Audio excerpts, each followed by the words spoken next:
नामेणम्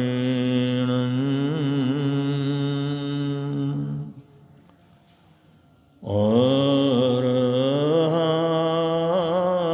लोग पूयो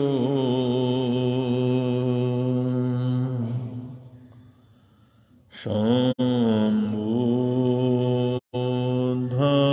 पाय सबन्नु धम्मो तीर्थयरे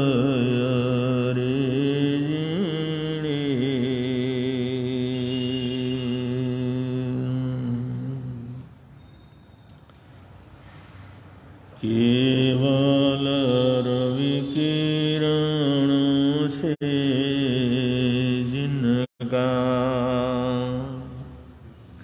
संपूर्ण प्रकाशित है अंतर,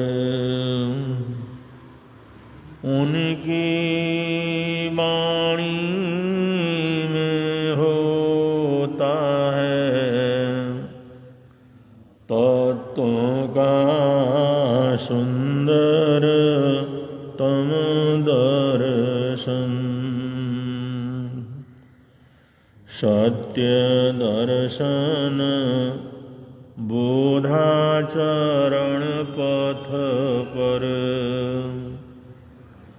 अविरल जो बढ़ते हैं मुनिगण। अरहत देव परम आगम गुरु को, अरहत देव परम आगम गुरु को शत शत वंदन, शत शत वंदन, शत शत वंदन, शत शत वंदन।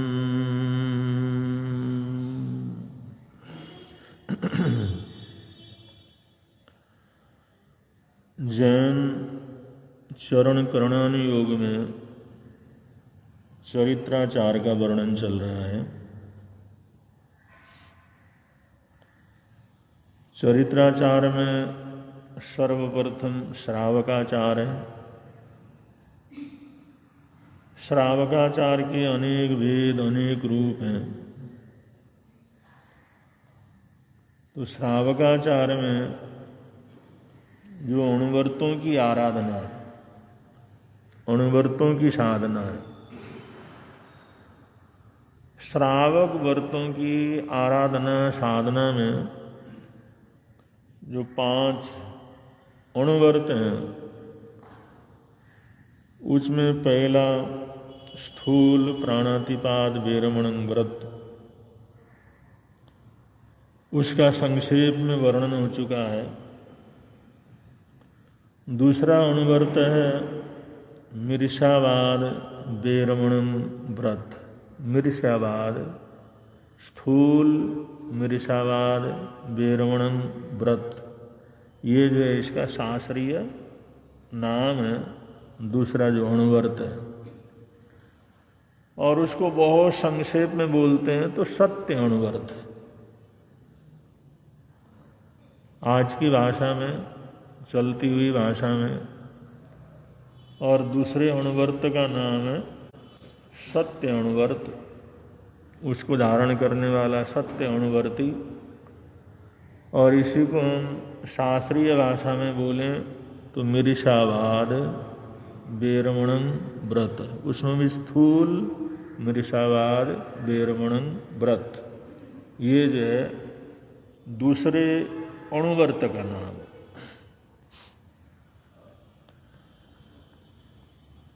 तो अब इस दूसरे अणुवर्त में सत्य की आराधना साधना है। शास्त्रकार कहते हैं चौन्नम खलु भाषाणम, जो हमारी भाषा है हम जो बोलते हैं, चौन्नम माने 4 प्रकार की होती है। भाषा 4 प्रकार की होती है जो हम बोलते हैं। परिसंख्याय पन्नवम माने समझदार व्यक्ति को भाषा के इन चारों रूपों को अच्छी तरह से समझना चाहिए, क्योंकि सत्य का मतलब हमारी भाषा से संबंधित है। एक सत्यम खो भगवम सत्य होता है, जो संसार का कभी न मिटने वाली चीज, उसको भी सत्य कहते हैं। सत्य सिद्धांत, दुनिया की सच्चाई, वो सम्यक दर्शन को उसमें विशेष रूप से लिया जाता है। सत्य की आराधना का मतलब सम्यक दर्शन की आराधना, वो विषय थोड़ा अलग हो जाता है। यहाँ पर दूसरा जो अणुवर्त है, स्थूल मिर्षावाद वेरमणन वर्त, ये भाषा से संबंधित है कि हम रोज मरने में जो भाषा का प्रयोग करते हैं, घर में, परिवार में, अड़ोस पड़ोस में, काम में, व्यापार में, धर्म स्थान में, सब जगह हमारा भाषा का प्रयोग होता है। लगातार हम बोलते रहते हैं। तो शास्त्रकार कहते हैं ये जो हमारी भाषा है चौन्नम, ये 4 प्रकार की है। भाषा 4 प्रकार की है। चौन्नम खलु भाषाणम परिसंख्याय पन्नवम, और समझदार व्यक्ति को चारों ही भाषाओं के रूप को जानना चाहिए, समझना चाहिए। परिसंख्याय सीखो, पन्नवम। अब इन चारों भाषा के भेद को अच्छी तरह से सीख करके, समझ करके, दुन्नम तो विनयम सीखे, उनमें से 2 का तो नम्रतापूर्वक, विनम्रतापूर्वक प्रयोग करना चाहिए, और 2 न भाषिज्य शब्दों माने 2 का तो प्रयोग करना ही नहीं चाहिए। भाषा 4 प्रकार की है। जो हम जिस बोली का प्रयोग करते हैं, भाषा का प्रयोग करते हैं, ये 4 तरह का है। तो शास्त्रकार कहते हैं चारों भेदों को समझ करके उनमें से 2 का प्रयोग आप कर सकते हैं, और 2 का प्रयोग तो कभी भी नहीं करना चाहिए। ऐसा मूल रूप से श्रवण भगवान महावीर स्वामी ने यह संदेश दिया है। क्योंकि यही आगे जाकर के महाव्रत बनता है, इसलिए साधु साध्वियों के लिए भी यही उपयोग में आता है। तो इसका बड़ा विस्तार के साथ शास्त्रों में वर्णन किया गया है। और भाषा का तो ऐसा है भाई, एक बार संत कह दें ये काम होना है, करना है, जैसे चतुर्मासों की बात होती है, एक बार बोल दिया चलो तुम्हारा चतुर्मास मंजूर है, तो अगले पूरी तरह से उसकी तैयारी में लग जाते हैं। गुरुजी ने बोला तो चाहे कुछ आ जाएंगे। तो ये भाषा के ऊपर, बोली के ऊपर विश्वास का है। इसलिए श्रवण भगवान महावीर स्वामी कहते हैं जब भी तुमने बोलना हो तो सीधा नहीं बोलना हम करेंगे, उसमें ये जोड़ो द्रव्य क्षेत्र काल भाव के अनुसार। अगर समय की अनुकूलता रही, काल की अनुकूलता रही, शरीर की अनुकूलता रही, हम पहुंच सके, हमारा प्रयत्न सफल हुआ, द्रव्य क्षेत्र काल भाव को ध्यान में रखते हुए उसकी स्वीकृति देते हैं। क्योंकि अगर द्रव्य क्षेत्र काल भाव उसके अंदर नहीं जोड़ते हैं तो असत्य हो जाता है। अगर कल को नहीं पहुंच सके, किसी की विनती मान ली, किसी की प्रार्थना मान ली, उसको स्वीकार कर लिया, और समय की बात है, शरीर की बात है, दूरी की बात है, अनुकूलता प्रतिकूलता की बात है, अगर तुमने बाय द वे कह दिया और कहने के बाद कोई ऐसी परिस्थिति बन गई, अगर तुम नहीं जा तो तुम्हारी भाषा असत्य हो जाएगी। तो उसमें दूसरे महाभारतों को तोड़ने का दोष लगेगा, महाभारत खंडित होगा। इसलिए शास्त्रकारों ने कहा भाई साधु निश्चयकारी भाषा कभी जीवन के अंदर न बोले। निश्चयकारी भाषा होना उसका कोई हमारी गारंटी नहीं है। इसलिए साधु जो भी बोलता है वो कहता दर्भ क्षेत्र काल भाव के अनुसार तुम्हारी चीज हम स्वीकार करते हैं, या तुम्हारी विनती स्वीकार करते हैं, तुम्हारा आग्रह स्वीकार करते हैं। तो उसमें द्रव्य क्षेत्र काल भाव लगाना बहुत आवश्यक है, तभी हमारी भाषा की सत्यता होती है। उसमें थोड़ा सा ये रास्ता रहता, अगर ऐसी परिस्थिति हुई अब नहीं आ सके तो हमारी बात झूठी नहीं होगी। तो साधु को इतना विवेक से बोलना पड़ता है, बड़े ध्यान से बोलना पड़ता है। और सातवां जो दशविकालिक शास्त्र सूत्र का सातवां अध्ययन है वो संपूर्ण रूप से भाषा से संबंधित है। वे साधु बोले तो क्या बोलना है उसको, अगर घर वाले आते हैं तो उनसे कैसे बोलना है, अपने रिश्ते हैं तो उनसे कैसे बोलना है, श्राविकाओं से कैसे बोलना है, संतों श्रावकों से कैसे बोलना है, किसी पशु का परिचय देना हो तो कैसे बोलना है, कोई पेड़ हैं पौधे हैं फूल हैं तो उनके लिए क्या बोलना है। वो कहते हैं वो बोलने का विवेक और सातवें अध्ययन का पूरी तरह से अध्ययन नहीं है, तो आदमी चलते चलते न मालूम कितने बार भाषा का दोष लगा लेता और उसका महाव्रत दूषित हो जाता। इसलिए जो है उनको बड़ा सोच समझ करके बोलना पड़ता, बड़े विवेक के साथ बोलना पड़ता, बड़े तौल के साथ बोलना पड़ता है कि मैं एक साधु होने के नाते ये शब्द बोल सकता हूँ या नहीं बोल सकता हूँ। अगर ऐसे सातवें अध्ययन का विशेष अध्ययन करे बगैर, उसको पढ़े बगैर अगर हम कुछ भी बोलते हैं तो कदम कदम के ऊपर असत्य बोलने का दोष उसको क्या करता है, लगता है। इसलिए दशविकालिक सूत्र को सबसे पहले पढ़ाया जाता है। दशविकालिक सूत्र को 4 अध्ययन तो साधु दीक्षा लेने के लिए जरूरत पड़ जाता है।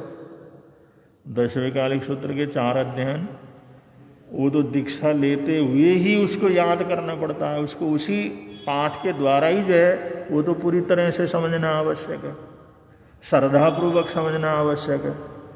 और 5वां जो अध्ययन है वो डबल अध्ययन है, उसके अंदर गोचरी पानी का वर्णन है सारा, कि गोचरी पानी हमने किस तरह से लेना है।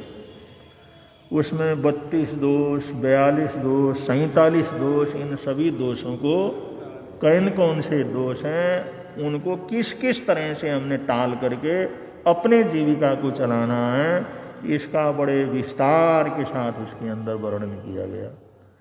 अगर जो है 5वां अध्ययन अच्छी तरह से हमने नहीं पढ़ा है, उसको नहीं समझा हो, तो गोचरी लाते हुए करते हुए भी कर कदम हमारे को दोष लगता रहता। भेष से तो कोई कर्म बंधन बनते, वो तो रुकते थोड़ी है, या किसी भेष से तो नहीं रुकते, वो तो चरित्र से रुकते हैं, वो तो विवेक से रुकते हैं, संवर से रुकते हैं। तो साधु को गोचरी पानी लाने के लिए उससे पहले 5वें अध्ययन का विशेष रूप से उसको पठन पाठन करवाना बहुत जरूरी होता है, कि हमने किस तरह से गोचरी के लिए जाना है, कहाँ खड़े रहना है, क्या बोलना है, कितने देर वहाँ पर रह सकते हैं, क्या कर सकते हैं, क्या नहीं कर सकते हैं, कौन सी चीज़ कैसे लेनी है, इसका विस्तार के साथ 5वें अध्ययन के 2 वेद हैं, पहला और दूसरा पाठ और दूसरा पाठ, तो दोनों के अंदर जो है गोचरी पानी का इतना विधान। तो ये दशविकालिक सूत्र हमारी चर्या का साधु साध्वियों के लिए परम आवश्यक है। तो ये 7वां अध्ययन हमारी भाषा से संबंधित है, और 7वां अध्ययन अगर हमने अच्छी तरह से पढ़ लिया है तो उसके 2 शब्द सुनते ही आदमी को पता लगता है साधु है, कोई साधु बोल रहा।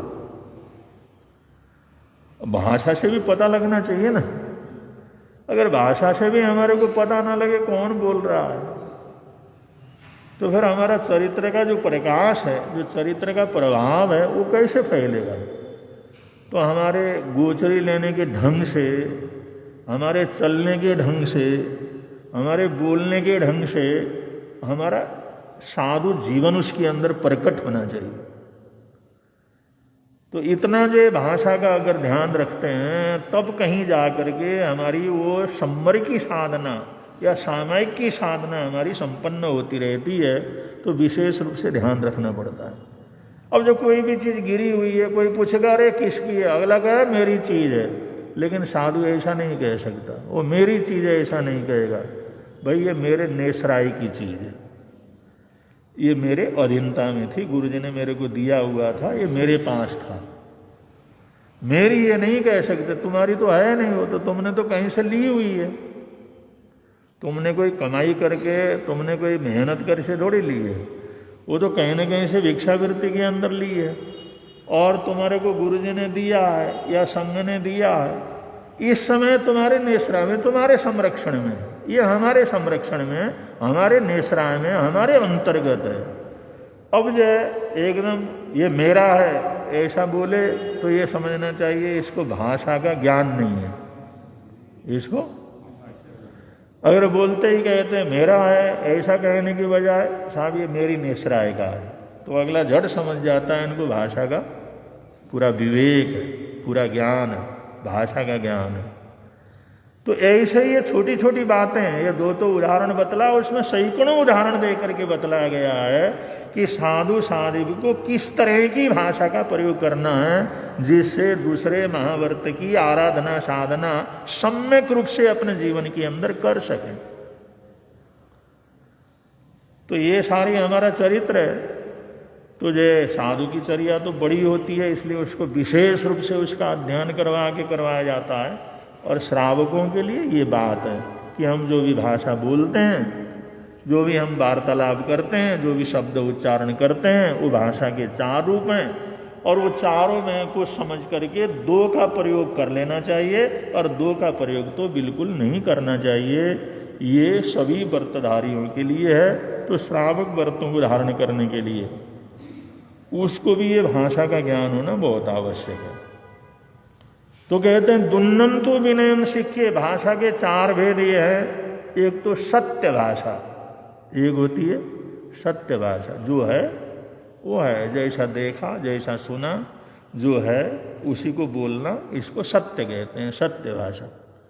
और दूसरा कहते हैं असत्य, जो नहीं है फिर बोलते हैं, जो नहीं है, नहीं हुआ है, घटित नहीं हुआ है, उसको वही से बोल देते हैं, वही से समाचार बना करके बोल देते हैं। अब ये लोग अफवाहें कितना उड़ाते हैं, अफवाहें जो हैं ये सब, सरकार बार बार कभी भी दंगे फसाद कुछ होता है तो कहते हैं अफवाहों से सावधान रहो, अफवाहों से सावधान रहो, अफवाहों से सावधान रहो। वो अफवाह बिल्कुल झूठ होता है, बिल्कुल कोई मतलब नहीं, कुछ है ही नहीं, लेकिन ऐसी चीज फैला देते हैं, सारे समाज के अंदर फैल जाता है, उससे समाज के अंदर बवाल पैदा हो जाता है, आपस के अंदर द्वेष पैदा हो जाता है, मार काट की स्थिति हो जाती है। इसलिए जो है जब कहीं पर भी अशांति रहती है तो वहां पर सरकार पूरी तरह से अलर्ट रहती है कि कोई अफवाह नहीं फैलाए। अगर अफवाह फैला देते हैं तो बड़ा गड़बड़ सड़बड़ होता बिल्कुल झूठ है, कोई मतलब ही नहीं, वो सत्य होता ही नहीं। एक जरा सा भी कुछ सत्य हो, लेकिन अफवाहों से बड़ा भारी विनाश हो जाता। तो ये अफवाह वगैरह जो इस प्रकार के असत्य भाषण, जो हुआ ही नहीं उसको भी कहानी बना देते हैं, जो हुआ ही नहीं उसका भी प्रचार कर देते हैं, तो असत्य के अंतर्गत आता है। जो है नहीं, हुआ नहीं, सत्य नहीं है, घटित नहीं है, लेकिन उसको हम इस तरह से प्रकट करें जैसे घटित हुआ।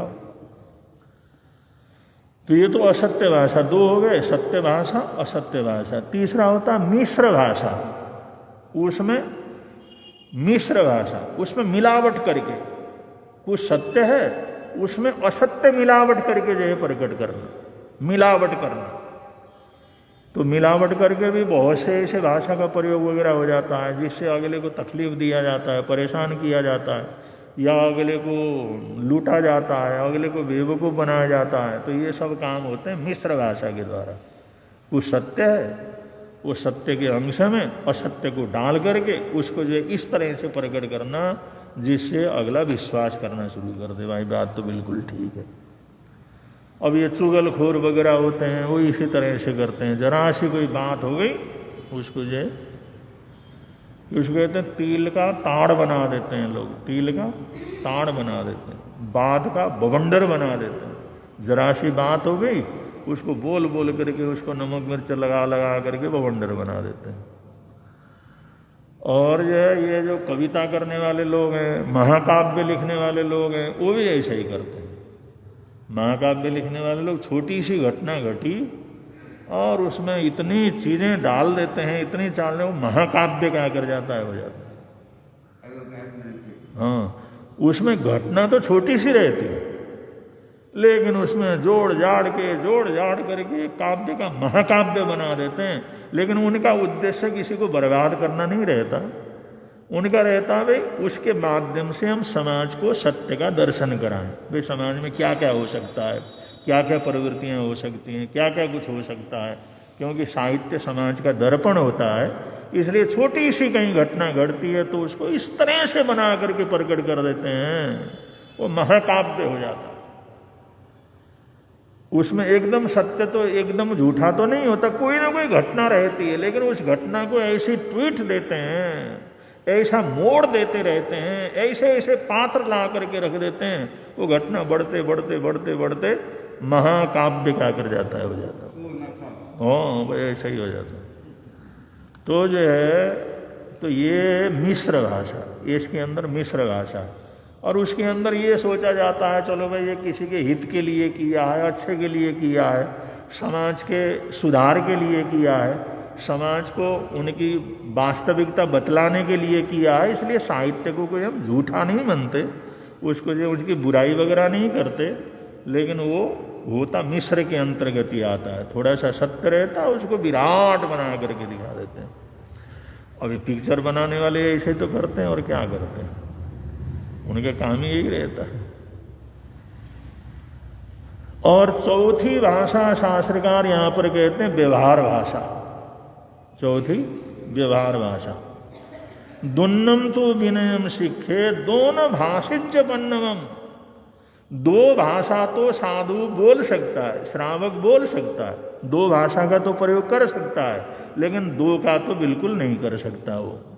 तो दो का कर सकता है कौन सा? सत्य भाषा और व्यवहार भाषा। सत्य भाषा और व्यवहार भाषा। व्यवहार भाषा कहते हैं, व्यवहार क्या, वो सत्य तो नहीं होता लेकिन व्यवहारिकता से चलता रहता। जैसे हम चलते हैं और जाते जाते विहार करते करते थक गए, तो हम वहाँ पर ये कहते हैं भाई गांव तो अभी आया ही नहीं, भाई गांव तो आया ही नहीं, अब गांव थोड़ी आता है अब गांव तो नहीं आता। अरे गांव कब आएगा, और जहाँ जाना है वो गांव कब आएगा भाई? अरे गांव तो वहीं है, पहले से वहीं था, अब भी वहीं है, गांव थोड़ी आता है। लेकिन हम इसको झूठ नहीं बोलते, व्यवहार भाषा, ऐसी भाषा लोग प्रयोग करते रहते हैं और समझ भी जाते हैं। आए तो झूठ, उनके गांव कब आएगा? अरे गांव तो आता ही नहीं है, वो तो बैठा हुआ अपनी जगह पर, तुम जाते हो। तो ऐसे कहते हैं ये रास्ता कहाँ जाता है? अगला कहता रास्ता तो कहीं नहीं जाता भाई, हम जब जन्म लिया तब भी यहीं था, अब भी यहीं पर है, तो कहीं नहीं जाता। अब ये व्यवहार भाषा है, वे रास्ता कहाँ जाता है भाई? उन्हें रास्ता दिल्ली जाता, और दिल्ली को कहाँ जाता हो? तो जब से देखा यहीं पर पड़ा हुआ हो। तो रास्ते के ऊपर चलने वाला जाता है, लेकिन रास्ता तो कहीं नहीं जाता। लेकिन ये व्यवहार भाषा, ये व्यवहार। अब शाम का समय हो गया, काम करने का है, घर जाने का, उनका रात हो गया भाई चलो। अब रात थोड़ी होता उस समय, तो अभी तो दिन रहता, रात हो गया है। अरे रात हो गया, काम कर बंद कर दो, अभी तो दिन निकल रहा, अभी तो सूर्य निकल रहा। अगला कहता रात हो गया चलो। तो ये झूठ नहीं है, क्योंकि इसका मतलब है दिन ढल गया है, जाते जाते रात हो जाएगा, टाइम काफी लग गया।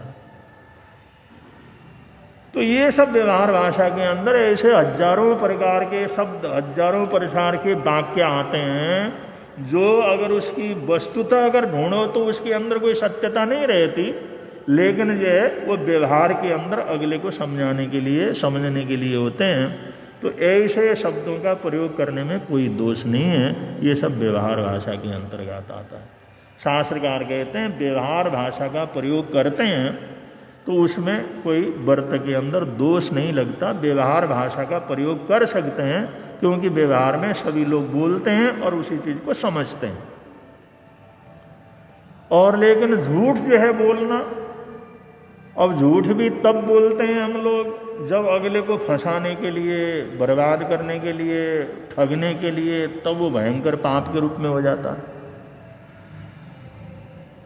और मिश्र भाषा दोनों को जोड़ करके मरने का, बोलने का होता है।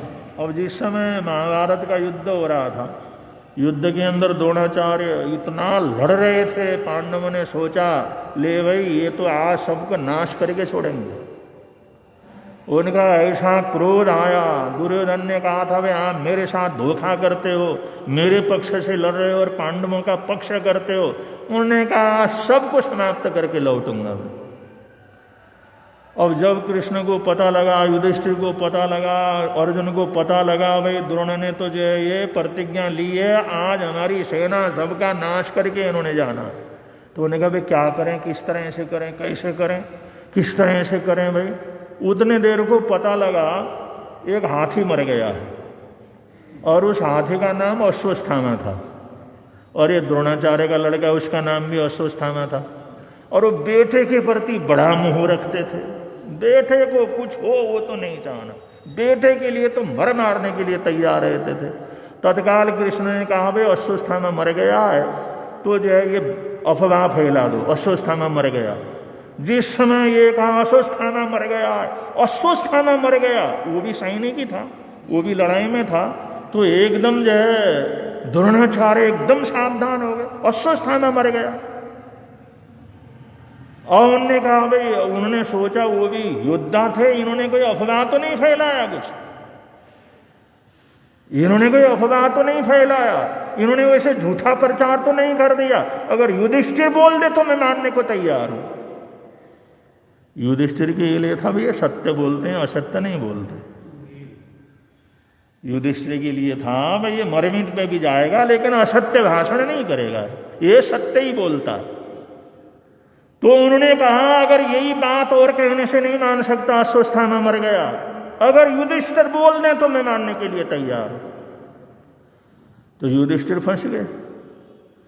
उन्हें सोचा ले भाई अगर ये सच बोलते हैं तो अपनी सेना मारी जाती, अब झूठ भी नहीं बोल सकता, अब करना क्या। उसने हिसाब किताब लगाया और जो संकेत वगैरह हुआ इस तरह से अश्वत्थामा मर गया है, उसका नाम लेकर के कह दो। तो उसने मिश्र भाषा उस समय पर प्रयोग किया, नरोवा कुंजरोवा, नरोवा कुंजरोवा, नर मनुष्य मरा या हाथी मरा, नरोवा कुंजरोवा, ये नर मर गया है या हाथी मर गया है ये तो मैं नहीं जानता, लेकिन अश्वत्थामा तो मर गया है। अब ये पांडव सावधान थे, ये झूठ बोलेगा नहीं, ये कुछ न कुछ संकेत तो कर ही देगा। तो नरोवा, तो नरोवा तो इतना बोलने में तो चुप रहे, और कुंजरोवा बोला तो उन्होंने ढोल ढमाका जय बजा दिया, वो कानों में शब्द नहीं पड़ा। अश्वत्थामा हतो हत ये शब्द उनको पड़ गए। जैसे हुआ तो युधिष्ठिर में किया था नरोवा अश्वत्थामा हतो हत, वो जो कुंजरोवा ये सुनने नहीं दिया, और जैसे ही उनको पता लगा हथियार उन्होंने डाल दिया, हथियार डाल दिया, मैं नहीं लड़ता। पुत्र का मोह इतना था, हथियार उन्होंने डाल दिया। वो हथियार डालते ही इन लोगों ने फिर उन्होंने घेर घार करके विजय घोषणा क्या कर दी। उस दिन वो बचाव हो गया उस तरह से। तो कहते हैं तो ये युधिष्ठिर ने मिश्र भाषा का प्रयोग किया। ये क्या है? मिश्र भाषा। उन्होंने कहा भाई मनुष्य मरा या हाथी मरा ये तो नहीं सह सकता, लेकिन अश्वत्थामा तो मर गया। और उन्होंने चालाकी से जो है वो अश्वत्थामा कुंजरोवा इसको सुनने नहीं दिया, नरोवा अश्वत्थामा होते होते इतना सुनाई दिया, उन्होंने हथियार डाल दिया। तो ऐसे असत्य को कहते हैं मिश्र भाषा। कहते हैं पहले सत्य का इतना प्रभाव था, युधिष्ठिर का जो रथ था वो 1 फुट ऊपर चलता था धरती से ऊपर, और जैसे ही ये शब्द बोले उनका रथ जमीन के ऊपर आ गया।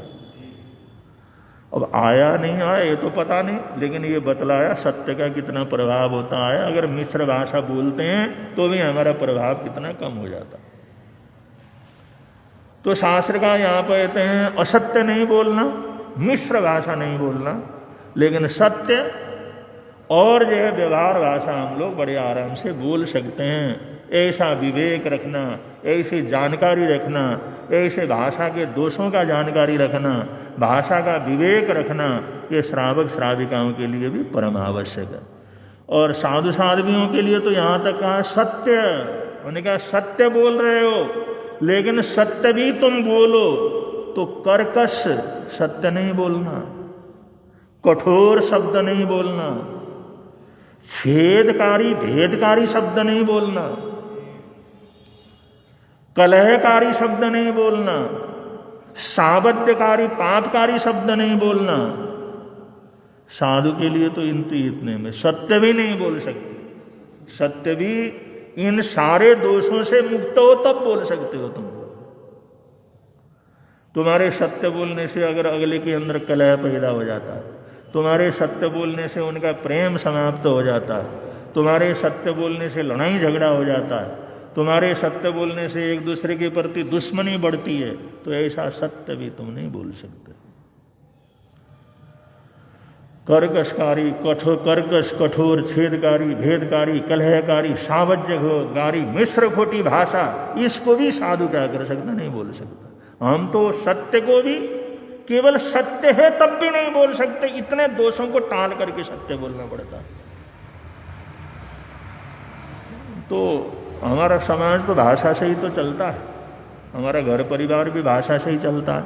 अगर हमारे जीवन में भाषा की प्रामाणिकता हो तो बड़ा जो है उसमें सत्य भी रहता है, मर्यादा भी रहती है, उसके अंदर विश्वास भी रहता है, सद्भावना भी रहती है। लेकिन अगर इंसान के वचनों की कीमत ही खत्म हो गई तो फिर समाज को चलाना बड़ा मुश्किल का काम होता है। पहले जो है बिना लिखत पढ़त के करोड़ों करोड़ों का व्यापार चलता था, बिना लिखत पढ़त के, कोई लिखत पढ़त नहीं, बोल दिया। व्यापारी करता था, मैं व्यापारी हूं तो हमने बोला है भाई 3 तारीख को ले जा करके हमने पेमेंट देना है, तो 2 तारीख को ही पहुंचाता था। कहता हमारी भाषा बनी रहनी चाहिए, हमारा पहचान बनी रहनी चाहिए, हमारे वचन की जो है कीमत बनी रहनी चाहिए। तो करोड़ों का व्यापार करते थे लोग, लाखों करोड़ों का करते थे, सिर्फ वचन के प्रामाणिकता के ऊपर। और आजकल तो लिख करके दे दो तो भी कुछ नहीं होता, क्योंकि वचन की प्रामाणिकता खत्म हो गई। कोई आदमी कहता है तब दूंगा, और उससे उसको मांगने में अगला बेचारा परेशान हो जाता। और कोई अपने वचन की प्रामाणिकता को स्वीकार नहीं करता, उसको मानता नहीं है। इसी वजह से समाज के अंदर तरह तरह के अन्याय, अत्याचार, अविश्वास, ऐसी चीज़ें बढ़ती हैं। तो भाषा बहुत बड़ी चीज़ है, भाषा का दोष को दूर करना ये भी बहुत बड़ी चीज़ है, और इसका पूरा ध्यान रखना ये भी बहुत बड़ी चीज़ है। अगर ये चीज़ करते हैं, इसमें उपस्थित रहते हैं, तो ऐसा करना। और थोड़ी सी बातें और भी हैं इसके अंदर, तो उन बातों को आगे बतलाएंगे। दूसरा व्रत अणुव्रत धारण करने के लिए इतनी थोड़ी जानकारी होना तो बहुत आवश्यक है। तो बड़े प्रेम से आप लोग बोलेंगे, मिलता है आनंद प्रभु की वाणी से, मिलता है आनंद प्रभु प्रवर्तक शांति गुरुवर प्यारे, प्रवर्तक शांति गुरु जीवन नैया के रखवारे, जीवन नैया के रख जोड़ गए संबंध प्रभु के वाणी से, जोड़ गए संबंध प्रभु के वाणी से। मिलता है आनंद प्रभु की वाणी से, मिलता है आनंद प्रभु। आज का एकासना वियासना आदि कोई तपस्या हो, आज का सामूहिक रूप से प्रत्याख्यान 15 मिनट के लिए मौन करना है, और 5 मिनट के लिए आराध्य गुरुदेव निहाल चंद महाराज साहब का ध्यान करना है। आप लोग हिसाब लगाएंगे 5 मिनट बराबर उनको हम देख सकते हैं क्या मन से। अगर ऐसा अभ्यास करते हैं तो बहुत अच्छा रहता है। आराध्य गुरुदेव का ध्यान, उनकी आकृति, उसका 5 मिनट के लिए अभ्यास करना, पता लग जाएगा हमारा मन एक चीज के अंदर कितने देर तक स्थिर रह सकता है। तो आज का जाप है श्री सुपार्श्वनाथ भगवान को वंदन बारंबार, श्री सुपार्श्वनाथ भगवान को वंदन बारंबार, श्री सुपार्श्वनाथ भगवान को वंदन। अब संघ की तरफ से सूचनाएं हैं, उसके अनंतर मंगल पाठ।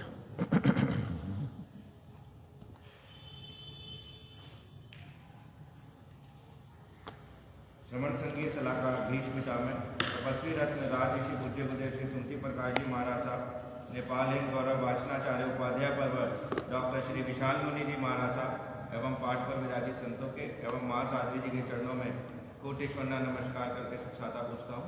गुरु निहाल दरबार में पधारे सभी को सादर जय जिन्हें। बाहर से पधारे गुरु दर्शनार्थ सभी अतिथियों का श्री एस जैन सभा रजिस्टर्ड जैन नगर मेरठ हार्दिक स्वागत करती है, अभिनंदन करती है। आपकी नाश्ते एवं भोजन की व्यवस्था जैन भवन बरात घर पर की गई है। कृपया पधार कर अनुग्रहित करें, हमें सेवा का मौका अवश्य प्रदान करें। अब जयकारे बोलिए शासनपति श्रमण भगवान महावीर स्वामी की जय। सभी आचार्य भगवंतों की जय। वर्तमान आचार्य सम्राट डॉक्टर शिव मुनि जी महाराज की जय। हो तपस्वी स्वामी श्री निहाल चंद जी महाराज की जय। दादा गुरुदेव स्वामी श्री खूबचंद जी महाराज की जय। संघ संरक्षक स्वामी श्री फूलचंद जी महाराज की जय। देवलोकगामी उत्तर भारतीय प्रवर्तक गुरुदेव श्री शांति स्वरूप जी महाराज की जय। पंडित रत्न उपाध्याय श्री हेमचंद जी महाराज की जय। श्रमण संघीय सलाहकार भीष्म पितामह तपस्वी रत्न राज ऋषि पूज्य गुरुदेव श्री सुमति प्रकाश जी महाराज की जय। नेपाल हिंद गौरव वाचनाचार्य उपाध्याय पर्वत डॉक्टर श्री विशाल मुनि जी महाराज की जय। उत्तर भारतीय प्रवर्तक राष्ट्र संत श्री आशीष मुनि जी महाराज की जय। नवकार मन साधक पंडित श्री विचक्षण मुनि जी महाराज की जय। उप पर्वतनी महासाध्वी श्री सरिता जी महाराज की जय। सब साधु साध्वियों की जय। जैन धर्म की जय। श्रमण संघ की जय। आज के आनंद की जय। श्री चत्तारि मंगलम अर्यंता मंगलम सिद्धा मंगलम साऊ मंगलम केवली प्रणतो धम्मो मंगलम।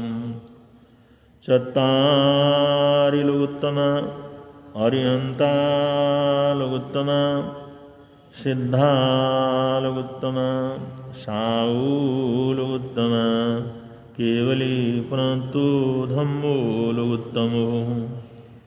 चत्तारि शरणं प्रवज्जामि अर्हन्ते शरणं प्रवज्जामि सिद्धे शरणं प्रवज्जामि साऊ शरणं प्रवज्जामि केवली प्रणतं धम्मं शरणं प्रवज्जामि। ये चार शरण दुख हरण जगत में और न शरण कोई, जो भव प्राणी करे आराधन उसका अजर अमर पद होगा, उसका सदा ही मंगल